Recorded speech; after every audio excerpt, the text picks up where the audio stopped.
Now, for the governor and the leaders in California, do you think they should go and see these other states and see why they're thriving? Do you think they should kind of evaluate and take this seriously that, okay, we're losing people and these states are gaining? There's something wrong here. Do you think? They already know what's going on in the other states. They just disagree with how they're running their states. They believe if we just had more taxes, if we just had more regulation, if we just had more government money from Washington, that things would get better. I'm going to throw one more at you. The train to nowhere, right? This bullet train that was passed more than 10 years ago for whatever. Was it 15 to 30 billion? Yeah, it was nothing. It's 100, right? Yeah, 100 billion now. Yeah. Why are they throwing money at something like that? Florida has built a high-speed rail. And it's going to actually be a slow train, from what you're hearing. And it's going to connect it. It's sad that it's not going to connect. The two major metropolitan areas of Merced and Fresno.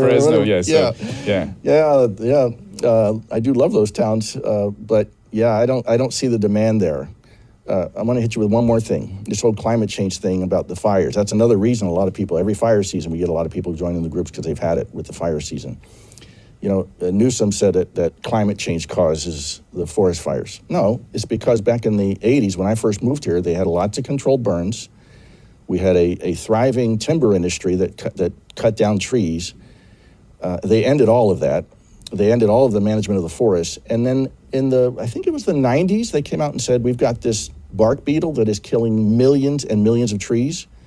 Well, and if you went into the forest, there were millions of dead trees. Well, they did nothing about that. All those trees fall. They create all of this kindling for fires.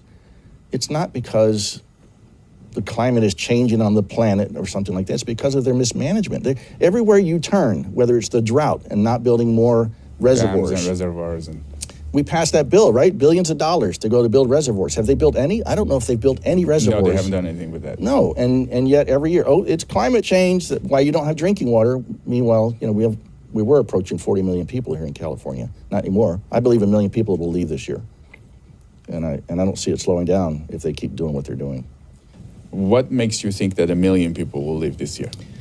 The moving companies they don't have enough trucks. They don't have enough help to get all of the demand out of the state that they're experiencing right now.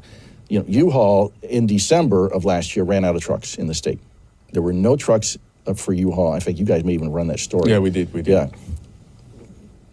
The demand is far outpacing what it has in the past.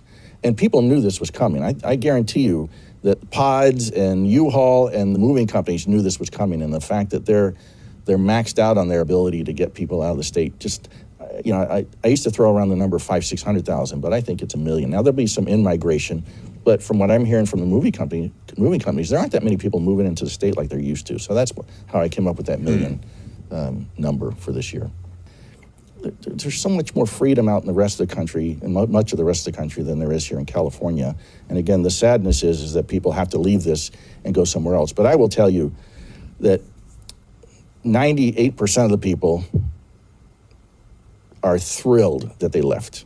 They can't believe how great life is outside of California, just from being able to relax more, have a friendly neighbor, walk down the street and not worry about a homeless person coming up and asking you for money, or like I had in San Francisco, I had a homeless guy throw a cup of coffee at me. I didn't say a word to him, but he threw a cup of coffee at me. You don't have to worry about that in most of the rest of the country. And guess what? You can go to a restaurant on a regular basis because you have disposable income because you're not taxed to death. And there's not the regulation that they have here that causes everything to be so expensive.